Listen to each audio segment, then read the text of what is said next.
Tapi Ustaz, ibu kalau keberatan jangan berharap yang besar dari Allah. Indah Ustaz, berani ibu, berani Ustaz. Sekali lagi ibu, iya Ustaz, iya Ustaz. Sudah pasnya terima gajian, dia pergi mencari masjid yang paling sedang membutuhkan. Basoborenya masjid, yang masjid itu sedang membangun tempat berwudu. Lalu apa yang dibutuhkan sekarang Pak? Semen, kata pengurus masjid. Oke Pak, mau satu. Di sebelah masjid itu ada toko bangunan. Dia langsung tanya, berapa semen satu sak? Satu sak semen 50.000. Ketika itu harganya masih 50.000 ya. Maka ambo bali 5 sak, tolong langsung hantarkan ke musyaji yang sedang membangun. 5 sak berapa itu? 250.000. Habis beliau. Habis itu berdoa, ya Allah, lah 2 bulan ambo serahkan seluruh gaji ambo. Engkau maha tahu bagaimana pahitnya hidupku menjalani hari-hari tanpa duit ini ya Allah. Tapi hamba ikhlaskan itu karena wajahmu. Hamba bangunkan rumah untuk beribadah kepada engkau ya Allah. Hamba mohon kepadamu, beri hamba jodoh yang soleh, jodoh yang beriman ya Allah. Masya Allah. Ibu, setelah itu minggu depannya dia datang lagi kepada Ustaz itu. Ustaz, tolong abang Ustaz. Babu, anunya tipu oleh Allah Ustaz, tapi 3 orang nanti bu. Itu apa nak kamu tolong gini? Pilihkan untuk ambonan mana kamu pilih Ustaz? Nancie PNS, nancie panggaleh pedagang, ya kurang padang. Nancie pemilik sekolah Islam. Dia punya TK, dia punya SD, dia punya SMP Islam. Yang mana yang akan saya pilih?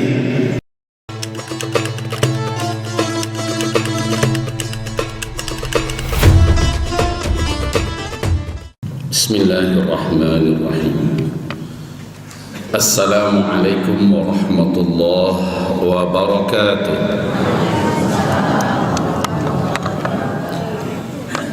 Alhamdulillah, wassalatu wassalamu ala habibillah Sayyidina Muhammad Rasulillah sallallahu alaihi wasallam.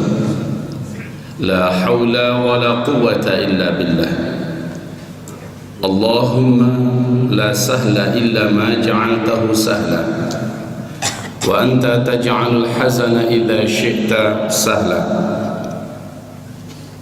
Rabbi shrah li sadri wa yassir li amri wahlul 'uqdatam min lisani yafqahu qawli. Allahumma arinal haqqa haqqan warzuqna ittiba'ah wa arinal batila batilan warzuqna ijtinabah. Amin. Ibarat Allah, marilah kita memuji Allah di pagi hari ini. Dengan nikmatnya Allah sempurnakan kebaikan dan amal-amal soleh kita, dan semoga Allah terima salat subuh berjamaah kita barusan.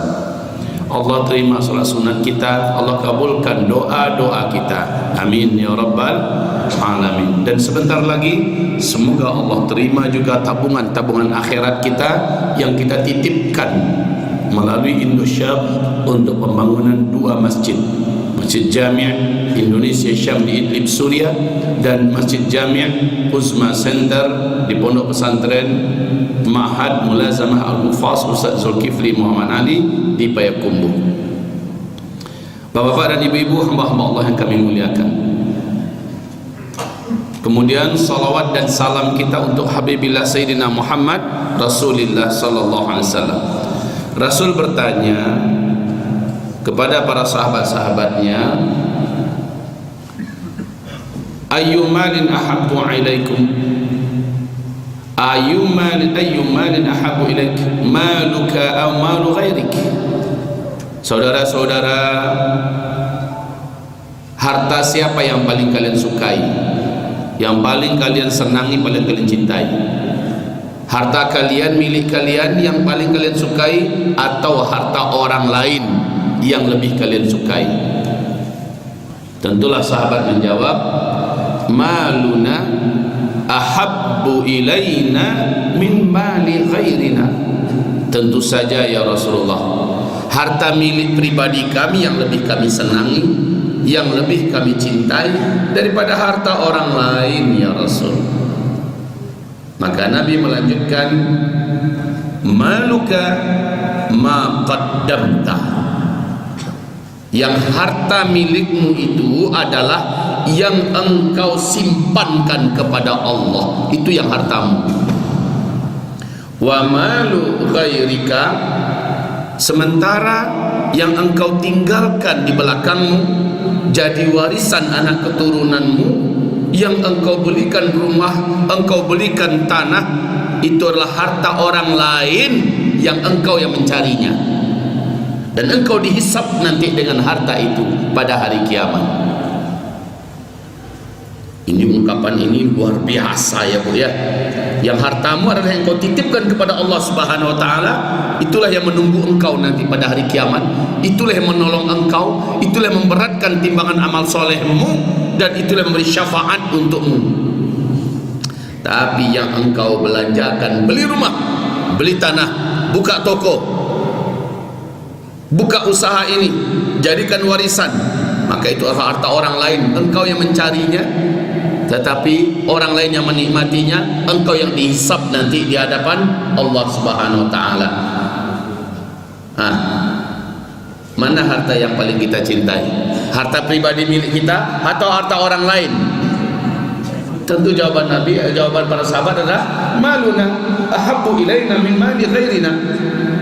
Harta kami ya Rasulullah yang lebih kami cintai daripada harta orang lain. Bapak-bapak dan ibu-ibu yang kami muliakan, ini amalan Bapak Ibu sudah banyak, Masya Allah, Allahu Akbar. Bapak Ibu sudah banyak membantu pembangunan masjid ini, masjid jihad, masjid raya jihad ya. Allahu Akbar. Mudah-mudahan Bapak Ibu masih ingat, ada seorang remaja kecil dulu tahun 94, 93, 94, 95, 96 tinggal di sini. Namanya Zulkifli Muhammad Nadim. Tinggalnya di atas bersama Ustaz Zemonedi sama Pak Am, Datuk Panduko di situ. Di situ masih ada ruang Pak Wudhu ke bawah masih di sana. Dan masjidnya waktu itu masih sering bocor-bocor karena di atas ada sekolah dasar Islam, dan saya sekolah dulu di atas. Ibu Raksena dulu yang kepala sekolahnya. Bu Raksena, yuk, yaitu ibu bapak sudah bangun ini, ada masjid yang lain, ibu bapak bantu. Ustaz, ala banyak kami membangun masjid Ustaz. Doa saya semoga Allah terima ibu semua, amin ya rabbal alamin. Tetapi ayo kita tiru para sahabat Bu. Para sahabat itu, kata Utsman bin Affan, punya akhlak yang sangat mulia. Akhlak para sahabat itu adalah nisyanuhum hasanatihim allati madat. Mereka melupakan semua kebaikan yang pernah mereka kerjakan. Ciri orang yang akan Allah bahagiakan, ciri orang yang akan Allah selamatkan, ciri orang yang akan menempati surga yang paling mulia, paling tinggi di sisi Allah. 4 ciri orangnya. Salah satunya adalah mereka melupakan amal-amal baik yang pernah mereka kerjakan. Mereka anggap itu tidak pernah ada dan mereka tidak pernah mau mengingatnya, sehingga setiap kali ada terbuka peluang amal baru mereka terangsang untuk melakukannya. Dan dia berprinsip, semoga yang ini yang diterima oleh Allah, semoga yang ini yang nanti akan menolong dan menyelamatkan saya, semoga yang ini yang nanti akan memberatkan timbangan amal soleh saya. Jadi dia lupakan, ibarat buat kebaikan bagaikan buang sampah bagi dia, nggak diingat-ingat lagi. Tapi masih lanjut Utsman bin Affan radhiyallahu anhu, ciri orang yang celaka dan ciri orang munafik adalah mereka ingat-ingat amal yang pernah mereka buat. Pembangun musajid di Syam, pembangun musajid di pesantren Ustaz Zulkifli. Awas sajalah, para banyak membangun untuk musajid gua. Musajid di kampung Ambo menegakkan umpamu Ambo sedolahnya tu. Sehingga terbuka peluang untuk beramal lagi, mereka tidak terangsang untuk berlomba-lomba dengan yang lainnya. Allah dulu, yang dulu itu tak berapa lo juta, Allah Maha tahu. Ini ciri orang munafik, ciri orang yang celaka. Wahai Bapak Ibu yang kami muliakan, yang kami cintai, Ustaz, kenapa tadi diumumkan adalah tentang pembangunan Masjid Jami Indonesia Syam di Idlib, Suriah, kok tiba-tiba jadi 2 masjid, Ustaz? Itu Masjid Jami Uzma Center An-Nabawi di Pondok Pesantren Mahad Mulazamah Al-Hufaz di Payakumbuh. Jawabannya begini Bapak Ibu, founder daripada Indosyam yaitu Ustaz Abu Saleh datang dengan timnya 2 bulan yang lalu lebih kurang ke pesantren. Beliau mengatakan proyek kami untuk menyalurkan bantuan umat Islam di Indonesia buat kemanusiaan di sana dan buat beribadah adalah ini. Beliau memberikan progres kepada saya. Bantuan itu sekarang sudah di tengah jalan, Ustaz. Tinggal 500 juta lagi akan kita carikan untuk menyempurnakan pembangunan masjid 2 lantai ini. Saya katakan pada beliau, Ustaz, antum lihat masjid kita sekarang. Bantuan masjid dari Qatar yang dibangunkan di pesantren kita 2009 itu sekarang sudah tidak muat lagi menampung santri.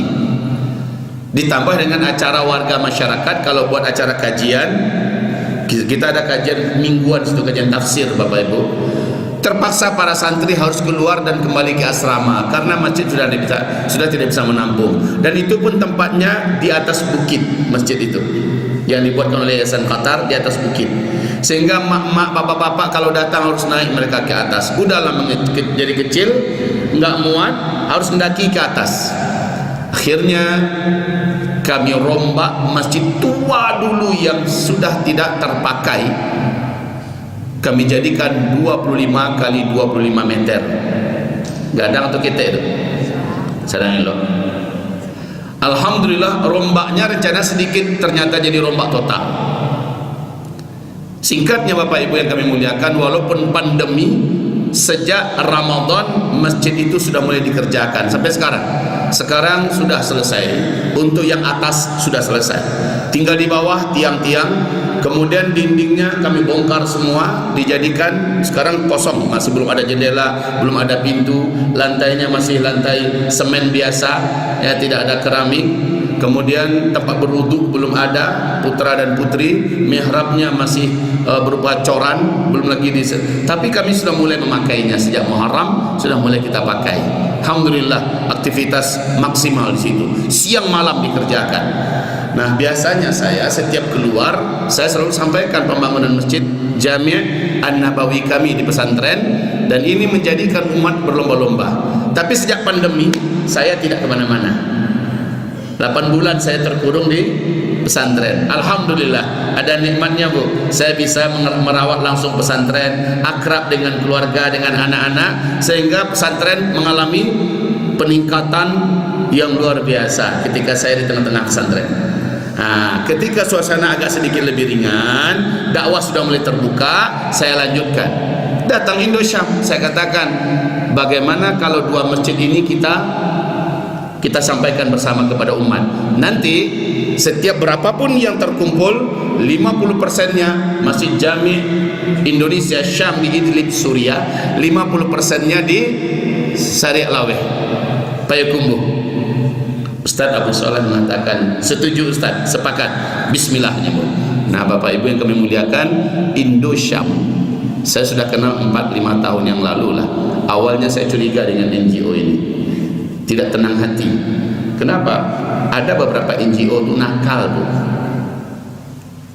indah amanah, acuk malarian binti umek, ya, tidak sampai tujuan awak. Ada beberapa, tapi banyak NGO yang insya Allah amanah. Saya pelajari ini, saya hati-hati mempelajari Indosyam ini. Akhirnya belakangan ini mereka akhirnya mampu menanamkan di dalam hati saya rasa yakin, karena mereka terus memberikan laporan. Ini perkembangan sekarang, ini perkembangan sekarang, ini yang sedang kita lakukan. Dan orangnya selalu ada di situ, selalu ada di Syam, di Suriah. Bergantian orangnya untuk mengikuti dan menyalurkan harta kita. Perkembangan demi perkembangan mereka laporkan terus. Bulan yang lalu, 2 bulan yang lalu ini belum tercor. Tahu-tahu laporannya sudah tercor, dan ini kondisinya sekarang. Kemudian bulan kemarin mihrabnya belum mimbar kubahnya belum ada, kemudian belum didinding. Tadi Bapak Ibu sudah melihat pendindingan sudah dimulai, mihrabnya sudah hampir terbentuk. Masya Allah, berarti itu geraknya ada. Padahal bulan yang lalu nyarinya bareng dengan saya. Alhamdulillah. Maka tak perlu Bapak Ibu khawatir, curiga. Sampai nak yo, sampai insya Allah Ta'ala. Insya Allah. Wahai Bapak Ibu yang kami muliakan, Ustaz, keadaan ekonomi sedang payah sekarang Ustaz. Ustaz tahu sajalah, jatuh sedolahnya usaha pertanian, peternakan. Mungkin orang-orang di PNS yang masih bisa agak bertahan Ustaz. Justru saya jawab sekarang, Ibu, Bu, halo, Ibu ingin di surga yang paling tinggi atau surga yang paling biasa? Tentulah yuk. Ibu ingin bertetangga dengan Rasulullah, Bu? Bapak apa aja? Insya Allah, Pak. Jawabannya ada di Al-Quran surat Ali Imran ayat 133 134. Perhatikan di situ. Allah menyebutkan orang-orang yang spesial di dunia, nanti tempatnya spesial di dalam surga. Mereka adalah orang-orang yang bertakwa saja. Siapa mereka orang yang bertakwa? 134-nya. Alladzina yunfiquna fis sarra wad-dharra. Orang-orang yang bertakwa itu mereka dalam kondisi ekonomi mereka sedang lapang, ekonomi mereka sedang ringan, sedang enak, sedang banyak, mereka rajin berinfak. Wad-dharra. Dan juga ketika mereka sedang sempit, ketika mereka sedang payah, ketika mereka sedang susah, mereka tetap berinfak untuk menolong agama Allah. Begitu. Hamba-hamba Allah yang kami muliakan, sebenarnya sedekah dan infak untuk agama Allah ini rahasia besar. Rahasia besar. Apa rahasianya Ustaz? Rahasia ringan, mudah, selamat, dan pemancing rezeki yang paling cepat adalah infak dan sedekah untuk agama Allah. Tapi wajib diniatkan, wajib dilafazkan. Kalau tidak diniatkan, tidak dilafazkan, pokoknya bawa pahala, hanya dapat pahala apa? Pokoknya kau bisa memberikan timbangan amal soleh hamba di hari kiamat, insya Allah memberikan timbangan amal solehnya. Tapi tujuan meringankan hidup di dunia tidak sampai. Karena kita tidak pasang niat. Harusnya pasang niat. Contoh. Boleh hamba bercerita, Bu? Pak, saya cerita, Pak. Sahabat saya di Jakarta, dia adalah salah seorang dai kondang juga. Beliau ini kedatangan seorang wanita muslimah, guru TK, usianya sudah 33 tahun, belum datang juga jodoh untuk melamarnya. Nah, 33 tahun pada usia itulah gampang itu. Sedangkan 25 tahun ke atas saja sudah mulai agak bimbang. Iya, Bu? Ibu yang punya anak gadis tentu merasakan bahasanya anak gadis lah usianya 25 tahun, 26 tahun. Ini 33. Datang dia kepada sahabat saya ini, Ustaz, tolong doakan saya, Ustaz. Saya ingin dapat jodoh, dapat suami yang soleh, yang beriman. Terserah wajahnya seperti apa. Pokoknya lelaki beriman, soleh, yang kelak akan mencintai saya dan anak-anak kami, Ustaz, dan membimbing kami masuk surga. Si Ustaz bertanya kepadanya, ibu mau dapat jodoh? Iya, Ustaz. Sampai sekarang belum? Belum. Doa udah jadi tanya oleh Ustaz. Tahajud bagai, solat hajat berulang-ulang Ustaz, sampai kini belum tiba juga lagi. Bu, ibu mau nggak beramal ekstrim? Apa itu, Ustaz? Ibu kerja? Lain, Ustaz. Di mana ibu kerja? Saya kerja sebagai guru TK. Ibu nerima gaji? Berapa gaji ibu? Dia terdiam, malu dia menceritakan berapa gaji. Apa dia beliau katakan? Gaji saya hanya 250.000 satu bulan, Ustaz. TK swasta, pun juga bukan TK yang besar, TK kecil, TK swasta. 250.000 sebulan. Saya tinggal di sini ngekos. Ya payah duitnya ya. Di situ segala-galanya. Makan minum saya hari-hari saya di situ. 250.000. Nah ibu, beranikah ibu menginfakkan yang 250.000 itu asal ibu terima gaji langsung infakkan ke masjid yang sedang membangun? Taman doang ibu kok. Coba makan minuman boleh, kan begitu ceritanya. Ini sadu-sadunya di situ. Bu, ibu mau minta yang hebat dari Allah? Iya Ustaz, harus ibu berikan yang hebat yang ibu miliki. Begitu caranya Ustaz. Itu dapat jodoh betul Ustaz, insya-Allah. Jadi Ustaz, kuatkan hatinya, menerimanya gaji, dia singgah ke masjid yang sedang membangun. Dia tanya sama Pak Pengurus, Pak Pengurus, apa yang bisa saya bantu? Kami sedang mengumpulkan keramik, bahan-bahannya, semen, pasirnya untuk melantai masjid kita. Nah, saya mau ikut. Bagus Bu, alhamdulillah. 1 meternya berapa Pak? 1 meternya 250.000. Ay, pas dengan 1 kali terima gaji. 1 meter 250.000. Pandai ya Pak Pengurus masjid itu agak angkul. Kemudian mantap dia mengatakan, ya Allah terimalah ya Allah, agi hamba jodoh ya Allah, jodoh yang beriman, jodoh yang soleh. Coba lihat, dia niatkan, dia lafazkan dan dia doakan lafaz itu. Ya, harus begitu Bu. Tidak boleh hanya di hati, Allah maha tahu kok hajat hamba. Tidak boleh, harus dilafazkan. Ya Allah beri hamba jodoh, beri hamba jodoh. Itu. Ya tunggu seminggu ada jodoh yang tiba. 2 minggu lah mulai bapak lo dingin. Lah 3 minggu tak ada nampak gambaran seketik Allah indah. La ilaha illallah. Fitilah bi. Jodoh lo jadi boleh. Kecil ustaz tu insya-Allah. Di ujung minggu tiba nyoba lihat ke ustaz tu, sahabat moko. Dia cerita balik, "Lai sakana ustaz jambo.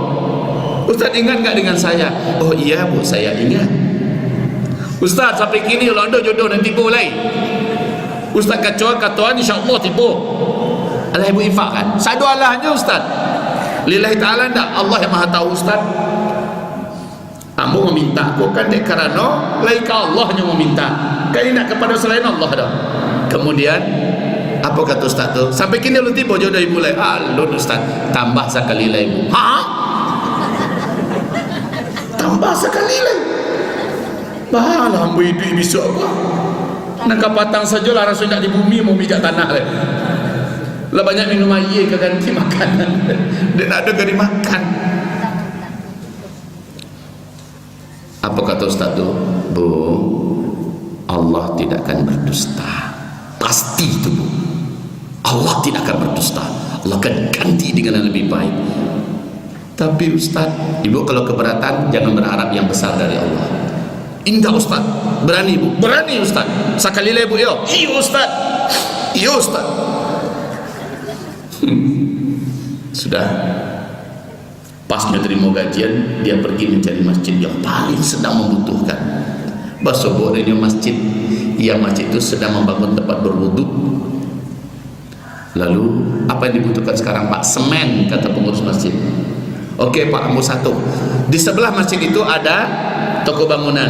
Dia langsung tanya berapa semen 1 sak? 1 sak semen 50.000. Ketika itu harganya masih 50.000 ya. Maka ambo bali 5 sak, tolong langsung hantarkan ke musajid yang sedang membangun. 5 sak berapa itu? 250.000. Habis beliau. Habis itu berdoa, ya Allah, lah 2 bulan ambo serahkan seluruh gaji ambo. Engkau maha tahu bagaimana pahitnya hidupku menjalani hari-hari tanpa duit ini ya Allah. Tapi hamba ikhlaskan itu karena wajahmu. Hamba bangunkan rumah untuk beribadah kepada engkau ya Allah. Hamba mohon kepadamu beri hamba jodoh yang soleh, jodoh yang beriman ya Allah. Masya Allah. Ibu, setelah itu minggu depannya dia datang lagi kepada ustaz itu. Ustaz tolong abang Ustaz. Babu, lalu jadi boleh. Allah Ustaz, tapi 3 orang nanti Bu. Tu apa nak kamu tolong kini? Pilihkan untuk ambonan mana kamu pilih Ustaz? Nancie PNS, nancie panggaleh pedagang, ya orang Padang. Nancie pemilik sekolah Islam. Dia punya TK, dia punya SD, dia punya SMP Islam. Yang mana yang akan saya pilih? Kawan abuku langsung menjawab, ambil yang ketiga, sesuai dengan talenta dan kemampuan ibu. Guru, ambil yang guru. Betul Ustaz? Yo, alhamdulillah Ustaz, rupanya tidak sia-sia. Terima kasih banyak Ustaz. Yo, sama-sama ibu. Maka Bapak Ibu kami muliakan, dia pun menikah dengan yang ketiga ini, dengan laki-laki yang memiliki sekolah TK Islam, SD Islam, dan SMP Islam. Dapat jodoh suami yang soleh, kemudian dia kerja di sana langsung di sekolah itu, gajinya jadi 2,5 juta satu bulan. Dari bara tadi 250 ribunya menjadi 2,5 juta pas satu bulan. Dapat anak nan banyak, dapat laki, dapat kerajo, gaji banyak, kemudian dapat anak ya banyak. Masya Allah. Itu bu, memang harus dilafazkan, harus dilafazkan. Sama juga dengan orang meruqyah Pak. Orang meruqyah ini, orang kalau diruqyah dia sakit, apapun penyakitnya Allah jamin dia pasti sembuh kalau diruqyah dengan ayat-ayat Al-Quran dan doa-doa Nabi Muhammad sallallahu alaihi wasallam. Tapi syaratnya yang meruqyah meniatkan untuk menyembuhkan penyakit dengan Al-Quran, dengan cara ruqyah. Sementara yang diruqyah berniat berobat kepada Allah dengan cara dibacakan Al-Quran kepadanya, diruqyahkan. Jadi itu berniat, ambo berniat, insya Allah sembuh. Dua-duanya harus pasang niat. Innamal a'malu binniyat wa innama likulli imri'in ma nawa. Tapi kalau bacaan Syekh Sudais, Imam Masjidil Haram, ibu putarkan di rumah, ibu niat untuk berobat dengan itu, sementara yang membaca tidak berniat bacanya itu sebagai ruqyah, hanya jadi pahala buat ibu yang menyimak, ya, hanya menjadi pahala. Tapi kalau Syekh Sudais meniatkan bacanya sekaligus ruqyah, insyaallah kanai penyakit itu.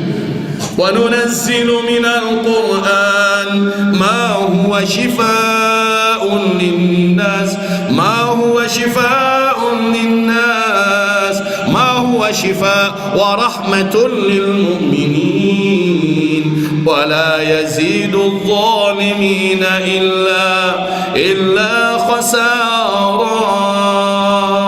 Kami turunkan Al-Quran menjadi obat penyembuh dan sebagai rahmat bagi orang-orang yang beriman. Tuh, Al-Quran itu penyembuh. Tapi yang membacanya harus niat. Ini madu-madu yang kita punya. Ini madu murni.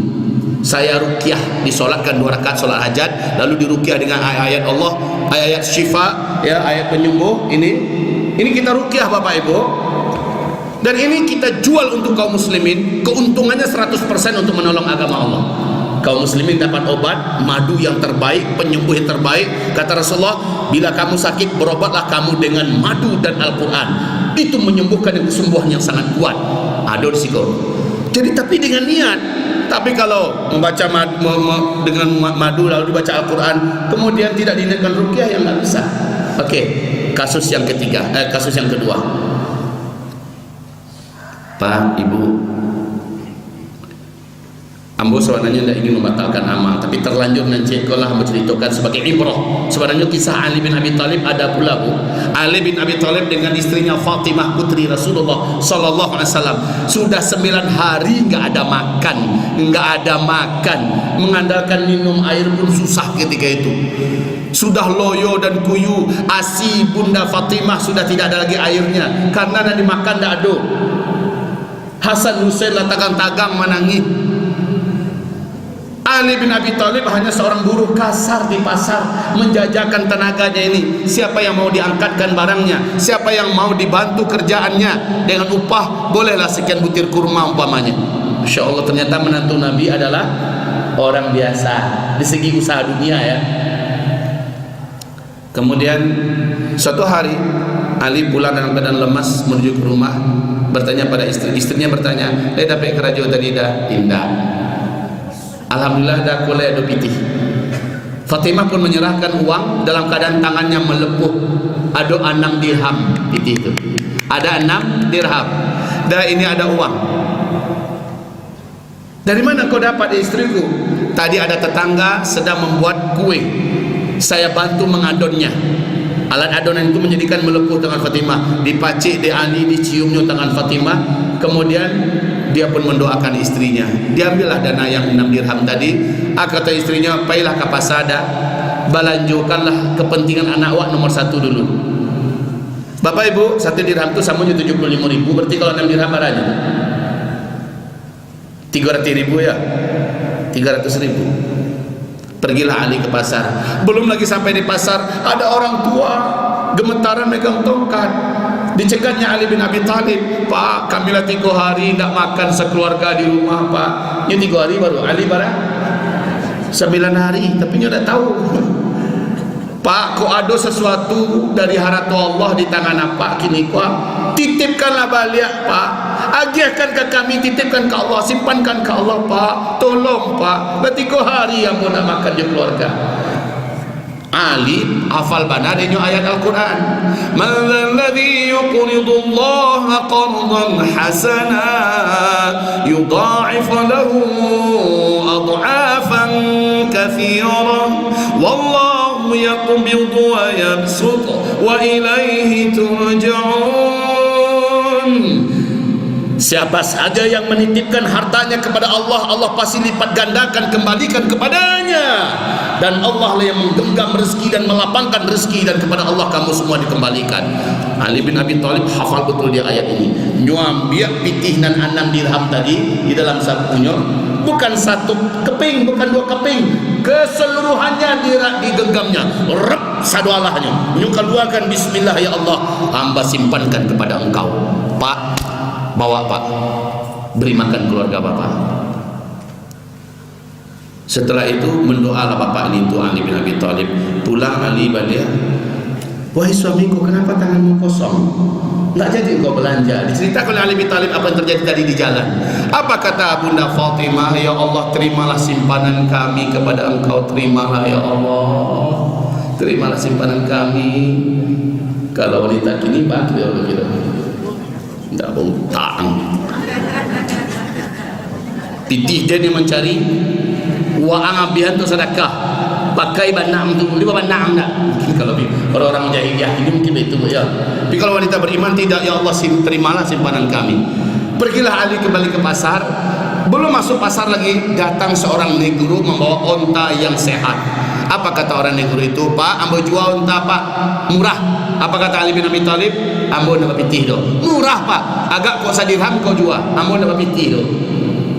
Pak, cuma 100 dirham. Onta narancak, Bu, Pak, di sana itu harganya sampai 30 juta kalau uang kita. Ya, kalau di mereka berarti 30 dinar. 30, maaf ya. Pokoknya 30 juta kalau uang kita lah ya. Kemudian saya jual 100 dirham Pak, kata orang negro itu. Apa kata Ali bin Abi Thalib? Saya tidak ada duit. Begini saja Pak, kata si negro, Bapak bawa jualkan onta saya ini, berapapun terjual 100 dirham untuk saya. Apa kata Ali? Kenapa tidak engkau saja langsung jual?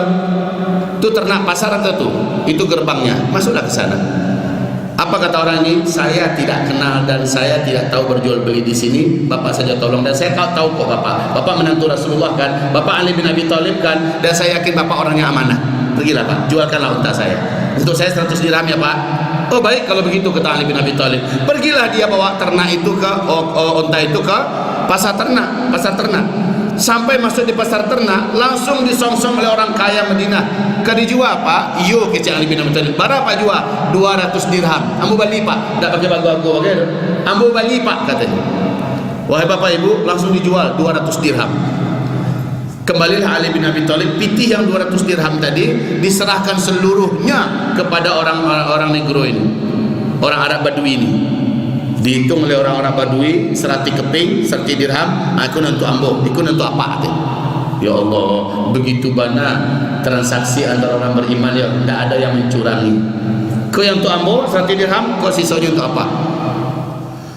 Allah, tadi barang dikeluarkan di Ali 6 dirham, bara diganti di Allah 100 dirham. Pulang Ali bin Abi Thalib gembira, inginnya bertunjukkan ke istrinya Fatimah. Pasrah dakek ke rumah, ternyata sang mertua yang mulia yang tercinta Rasulullah lah tagak di muka rumah jo Fatimah di sampingnya. Rasul tersenyum lebar kepada Ali. Hai kalian, kata Rasulullah, hai kalian, kabar gembira dari langit untuk kalian. Penduduk langit memuji-muji kalian. Apa yang kalian lakukan? ayah Ali, untuk di dunia bara dapat tadi. Langsung bertanya Nabi, bara dapat tadi 100 dirham ya Rasulullah. Bara dari bagian kecil Nabi 6 dirham. Allah telah melipat gandakan untuk kalian. Itu baru di dunia. Nanti kalau di akhirat lah, Masya Allah Bapak Ibu. Jadi ternyata Masya Allah, rezeki kita ini bisa memancing rezeki yang lebih banyak kalau dia disimpankan kepada Allah dan diniatkan. Kalau Ali bin Abi Thalib tadi apa niatnya? Ayat tadi, siapa yang menyimpankan kepada Allah, Allah ganti dengan berkali lipat ganda kepadanya. Kisah terakhir pribadi Ambo sendiri. Tahun 2001 Ambo ke Jakarta memenuhi undangan perkumpulan para dai dan ulama se-Indonesia. 3 hari pertemuan di Jakarta. Ambo ketika itu belum dikenal orang, tinggal masih di Bukit Tinggi, bahkan belum punya kendaraan sama sekali. Bapak Ibu yang kami muliakan, saya ke Jakarta, pas selesai acara, uang 100.000 lembaran karate plastik dulu di kanan, yang merah tuh, cie itu dan ada salah itu mana saja yang ada olehnya. Ambo simpan di Grampet. Rencana Ambo pulang dengan mobil bus ekonomi. Dapat bangku serap napa ada, Ambo bayar 75.000 beko, sisanya bisa makan di jalan. Lalu saya teringat ada seorang jamaah yang dulu saya bimbing ibadah hajinya tahun 1994, ada alamatnya di saya telepon orang itu ya. Maaf, bukan saya telepon adinda saya Zulkifli pula namanya, orang Pariaman dulu, Ambo anggapnya dia di Jakarta ya. Kemudian Zul, bisa tolong hantar dah, jadi dah kamawa mau sampaikan alamatnya. Oh Zul lagi kenal tuh dah, datanglah dia pakai motor butut motor gaib. Saya pun diboncengnya. Di jalan saya tanya kepada Zulkifli, Zul, bagaimana keadaan istri dan anak-anakmu? Dia pura-pura nggak dengar. Saya tanya lagi, saya tepuk, Zul, dia terangkan, apa dah? Bah keadaan orang rumah Zul kurang sehat kini dah, istri jo anak-anakmu agak kurang sehat kini. Itulah bagi ubeknya. Agak tu beliau jangankan membeli ubek. Untuk makan saja kami lah hari kedua kini alun makan lah. Ya Allah, jangankan untuk beli obat, untuk makan saja ini dah hari kedua nggak makan. Ya Allah, tu balik so. Kalau adalah dana agak 100.000 kini gua mungkinlah bisa untuk mana meringankan keluarga gua. Masya Allah. Nyo sabu pas lo dianggo yang satu. Kalau lah ada dana agak 1.000 lah kini gua mungkinlah bisa meringankan keluarga dah. Langsung menggali hati Ambo piti kunti.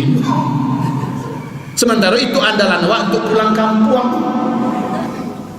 Sampai Ambo di alamat, Ambo wujudkan bel, pagar tinggi, rumah rancak, motor mewah di luar, di dalam, ya kan? Menceguk apa tu? Zulkifli katanya, Bapak Ahmad Subianto, Presiden Direktur PT Taspen Jakarta Pusat. Baru Patanggo meninggalnya baru. Zulkifli masuknya balik, masuknya balik. Mama, sini mak, lihat siapa yang datang. Ternyata beliau sangat terkesan ketika membimbing ibadah haji dulu dan nyobakan putar balik kehidupannya setelah dia bersobok jambu. Kisah singkat, Ambo agiah pitihan 100.000 tu kasih Zulkifli tadi dan Jakarta. Zul, kau agiah ke keluarga, beri mereka makan dan obatnya. Apa kata beliau? Dia jangan dah udah perlu pada Zul. Ndak, pakai Zul. Nah, namun sendirilah pasrah kepada Allah, terserah baka Allah. Ya. Kemudian pagar dibuka, saya diajak masuk, kami makan-makan, kami ngobrol sampai malam. Lalu saya tidur di sana. Dia tawarkan pada saya nginap. Kamu tidur di mana Zul? Ini Zul saja kamu tidur. Saya katakan saya di mana saja bisa. Sudah di sini aja Zul kalau begitu. Di sini aja tidur ya, tinggal di sini. Saya belum puas dengan Anda untuk ngobrol. Baik Pak, tidak perlu mudah-mudahan kali keduanya menawarkan cukup sekali satu. Bapak Ibu, kemudian pas jam 3 Ambo jago ingin tahajud, nampak dia bunyilah solat duluan. Masya Allah. Tadanga dia Ambo taubatnya setelah bersobok jambu di tanah suci. Jadi lelaki soleh, lelaki ahli taat ibadah. Jadi pernah nyuguh di dalam buku perjalanan hajiku. Ya, nyesabikan Ambo di sini berpengaruh banget dengan pertemuannya jambu. Makanya sangat ingin bersobok jambu. Wahai Bapak Ibu, di subuh hari kami makan setelah sholat subuh. kami makan, beliau bertanya bagaimana dakwah anda di Payakumbuh, di Bukit Tinggi, ketika mau tinggal Bukit Tinggi. Saya katakan begini, anda jangan keluar dari Sumatera Barat. Sumatera Barat butuh dengan anda. Anda jangan pindah ke Jakarta. Ini yang melarang jangan pindah ke Jakarta. Memang itu janji saya dengan kawan-kawan dulu, Pak, bahwa saya kalau pulang tidak akan tinggal di rantau orang, tapi pulang ke kampung halaman untuk membangkitkan Batang Tarandam. Bagus, kata beliau. Nanti anda pulang, kapan anda pulang? Rencana saya hari ini. Anda naik pesawat apa? Pesawat apa kecil? Saya belum beli tiket pesawat, Pak. Oh udah, kalau begitu anda beli saya di airport. Dulu waktu itu kan masih bisa di airport beli langsung tiket pesawat kan. Anda beli di airport saja. Nanti diantar ke sopir saya, tidak usah saya katakan. Diantar mau di sopirnya, ditinggal bersentuh ke bawah boleh. Tidak usah saya katakan. Saya masih banyak mesti singgah ke sana kemari. Biar sopir saya langsung antarkan. Mobil saya ada beberapa di luar dan sopir saya bisa dikhususkan satu buat mengantarkan anda kemana saja. Berpikir mau baca carunya gua. Diantarkan ke airport, tu keluar dari airport baca carunya. Piti nak dulu. Terus saya sarankan anda naiklah pesawat Garuda. Di Garuda kecil. Saya sarankan anda nanti ambillah tiket pesawat Garuda. Ya Pak, mana yang enak sajalah di sana nanti. Berusaha juga mencari solusi untuk menghilak. Tapi nak tak hilang itu. Masuk beliau ke kamar beliau, tadanga bunyi serak. Keluar nyoba lihat 20 halai piti 100.000 baru tua nyolatakan di muka ambo dengan lembut Zul untuk beli tiket nanti. 20 halai itu berapa tu? 2 juta kepatang baralainya saleh ke 20 halai tiba. Ternyata beliau belum puas Pak, Bu, belum puas. Nyambil cek, tulis di cek tu, Zul ini belikan kendaraan buat dakwah nanti ya. Masya Allah. Dapat lo cek. Diantarkan ke airport, ambo pulang bagi tahu kepada beliau dan beliau bersyukur. Nah ini pelajaran Bapak Ibu. Kalau engkau susah, carilah hamba-hamba Allah yang kesusahan, tolong dia dan niatkan ya Allah, lapangkan hamba. Innallaha fi auni al-'abdi ma kana al-'abdu fi auni akhi. Allah akan tolong seorang hamba yang sedang susah ketika hamba itu menolong hamba Allah yang lain yang juga dalam keadaan susah. Sekarang kisah macam ini ratusan kali terjadi dalam hidup saya Bapak Ibu. Asal saya susah, bara yang dolai, mau cari orang susah, mau tolongnya, ambo dilapangkan Allah dan lapangan itu saja jadi lapangnya. Itu kunci Bapak Ibu, tapi diniatkan. Nah sekarang pas mana ini? Pas sekali untuk masjid Allah satu di sana di Suria, di anak keturunan Nabi Muhammad yang menghuni Suria itu sekarang. Ribuan sahabat dikuburkan di sana. Anak cucu cicitnya sekarang yang tinggal di Palestina, di Suria, di Lebanon, di Yordania. Jadi kita sedang berinfak kepada manusia-manusia terbaik di muka bumi. Nabi berkata, sesungguhnya orang-orang terbaik di akhir zaman adanya di Syam. Sesungguhnya negeri yang paling berkah nanti di akhir zaman adalah negeri Syam. Iman itu barometer dan standarnya adalah Syam. Maka siapa yang menolong Syam, siapa yang membantu Syam, siapa yang berkorban untuk Syam, berpihak kepada Syam, Allah anggap dia orang beriman dan Allah sahkan dia sebagai orang-orang yang kelak insya Allah akan menjadi penghuni surga Allah di hari kiamat. Mari Bapak Ibu, di pagi hari ini keluarkan kekuatan iman kita sambil menyambut doa-doa orang malaikat. Setiap malaikat turun setiap subuh dan mendoakan Bapak Ibu. Satu orang malaikat berdoa, Allahumma anfiq mimma, Allahumma ya Allah berikanlah ganti apa yang telah dia keluarkan ini. Yang satu lagi berdoa, ya Allah kalau dia tidak berinfak hari ini Allah untuk agamamu, sementara terbuka peluangnya, ya Allah binasakan hartanya, binasakan hartanya. Ini doa-doa orang malaikat. Awak sambut iko. Dan masing-masing Bapak Ibu niatkan itu dengan doa. Niatkan, keluarkan ya Allah, ini hartaku, aku kembalikan kepada Engkau ya Allah sebagai bentuk simpanan. Mohon ya Allah jadikan ini penyelamatku di akhir zaman, penyelamatku di alam kubur, dan penyelamatku pada hari kiamat. Tapi di dunia hamba mohon ya Allah sembuhkan penyakitku. Bisa begitu ya. Ya Allah sembuhkan penyakit anakku. Ya Allah jadikan anakku hafiz Al-Quran. Bapak Ibu yang kami muliakan, Jadi begitu solusi untuk menghadapi kesulitan hidup sekarang ini. Bahkan bisa juga beri aku husnul khatimah ya Allah. Berinfak Bapak Ibu 5 juta, 1 juta, beri hamba husnul khatimah ya Allah. Jadikan hamba dapat nikmat membaca Al-Quran, dan engkau cabut nyawa hamba ketika hamba sedang membaca Al-Quran. Ketika hamba sedang puasa ya Allah, cabutlah nyawa hamba ketika hamba sedang puasa. Bisa Bapak Ibu. Ya Allah, suami hamba sudah mulai hatinya terpaut pada wanita yang lain. Ini infak hamba untuk agamamu ya Allah. Hilangkan parangai suami hamba itu ya Allah. Amin. Doakan itu. Bisa Bu. Pak, Ibu, sekarang silakan tim bangkitlah. Ikulah nak tahan Bapak Ibu untuk siap-siap menampungkan mengagiahkan haratu Allah kepada ke Suria insyaallah taala. Ingat Bapak, ini untuk 2 masjid. Ini mana dia? Itu. Nanti Ibu Ibu bisa tulis Bu, kalau Ibu mau tulis 063 Bank Syariah Mandiri ya. 063 05 kali 89. Kemarin Bu, ada rombongan ibu-ibu dari Kota Padang datang ke pesantren. Langsung dia lihat musaji itu. 063 05 kali 89. Bank Syariah Mandiri. Ya. Kalau masjid ini dia Bu, mana dia? Ini Bank Syariah Mandiri juga 710 89 898. Saya ulangi, 710 89 68 898. Sama Bank Syariah Mandiri juga. Atas nama siapa? Itu atas nama siapa? Atas nama saya, Zulkifli Muhammad Ali. Kalau yang ini atas nama Yayasan Amal Indonesia Syam.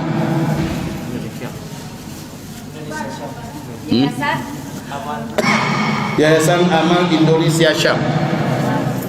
Baik Bapak Ibu, rekeningnya yang mah Payakumbuh 063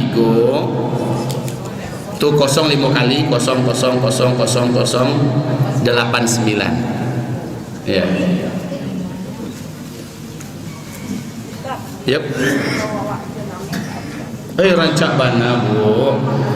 Masya Allah, ada nekaman nanggakan langsung galangnya ya Allah. Jadi mahar surga kok kandaknya. Amin ya Rabbal Alamin. Kita terima Allah, ya Allah, terimalah ya Allah titipan ibu awak. Masya Allah, Masya Allah. Baik, ajarakillah fima ataiti wa baraka fima ataiti. Ya. Amin ya Rabbal Alamin. Kita doakan nanti insya Allah. Kita doakan bersama-sama Bapak Ibu. Apa yang diinginkan oleh ibu ini, doakan anak-anaknya, doakan usahanya, kita doakan. Dan semua yang berinfak pada pagi hari ini, kita doakan dan aminkan bersama-sama. Ya Bapak Ibu, insya Allah. Baik, hamba Allah, Bapak Ibu yang kami muliakan, mari. Sudah selesai? Sudah Ibu? Sudah bisa kita berdoa sekarang? Mari kita angkat tangan kita meminta dan memohon kepada Allah. Al-Fatihah. A'udzu billahi minasyaitonir rajim. Bismillahirrahmanir rahim. Alhamdulillahi rabbil alamin. Arrahmanir rahim. Maliki yaumiddin. Iyyaka na'budu wa iyyaka nasta'in. Ihdinas siratal mustaqim. Siratal ladzina an'amta 'alaihim ghairil maghdubi 'alaihim waladdallin. Amin. Allahumma salli wa sallim ala hadzal nabiyil karim sayyidina Muhammadin sallallahu alaihi wasallam. Ya Allah, ampunilah seluruh dosa-dosa kami yang pernah kami buat dalam hidup kami ya Allah.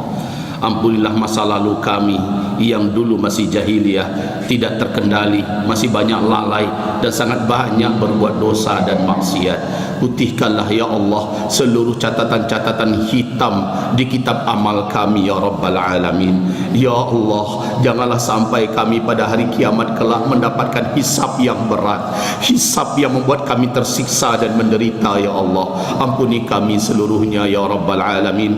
Wahai Rabb kami, kuatkanlah iman kami ya Allah, kuatkanlah iman kami, jadikanlah iman ini sebagai perhiasan termahal yang terasa bagi kami, sehingga kami memprioritaskannya di atas apapun saja ya Allah.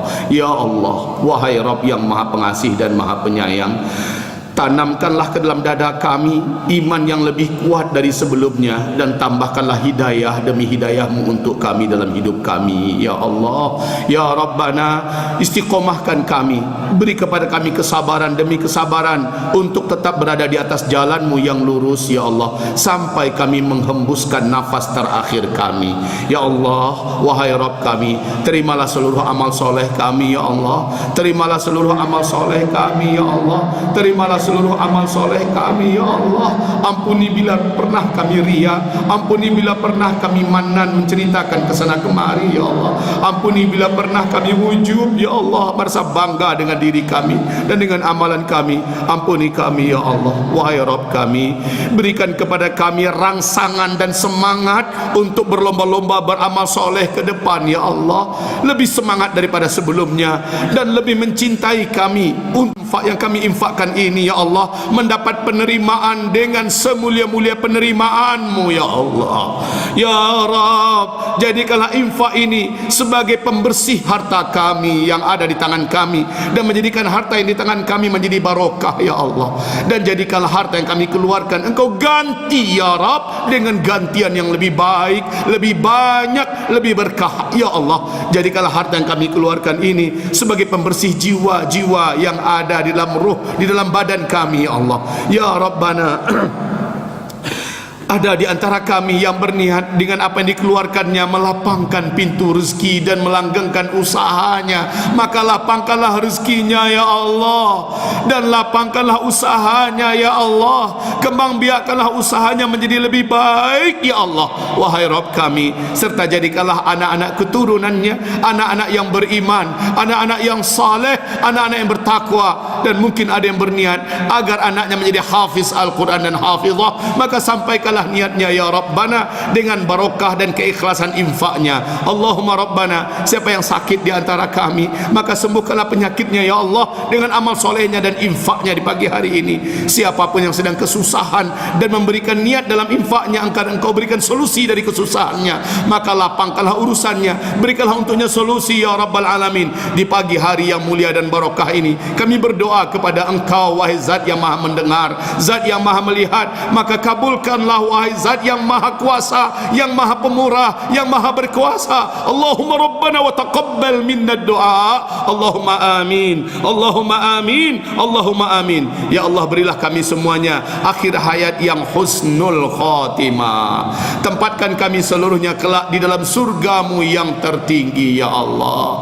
Izinkan kami kelak bisa bertetangga dengan Rasulullah sallallahu alaihi wasallam ya Allah. Kami berdoa kepadamu, selamatkanlah alim ulama kami, para habib-habib kami, da'i-da'i, kiai-kiai dan ustaz-ustaz kami dari ahlus sunnah wal jamaah yang istiqamah ya Allah. Ya Rabbana, lindungilah seluruh warga muslimin muslimat, mukminin mukminat di Indonesia, dan jagalah NKRI kami ya Allah dari fitnah yang berlapis-lapis, dari petaka bencana dan musibah yang beruntun datang kepada negeri kami ya Allah. Ya Rabbana, berikanlah kepada kami solusi dari kesempitan hidup saat ini ya Allah. Sesungguhnya Engkaulah sang pemilik kuasa di langit dan di bumi. Kepada Engkau kami mengangkat tangan, dan darimu kami memenuhi harapan harapan kami.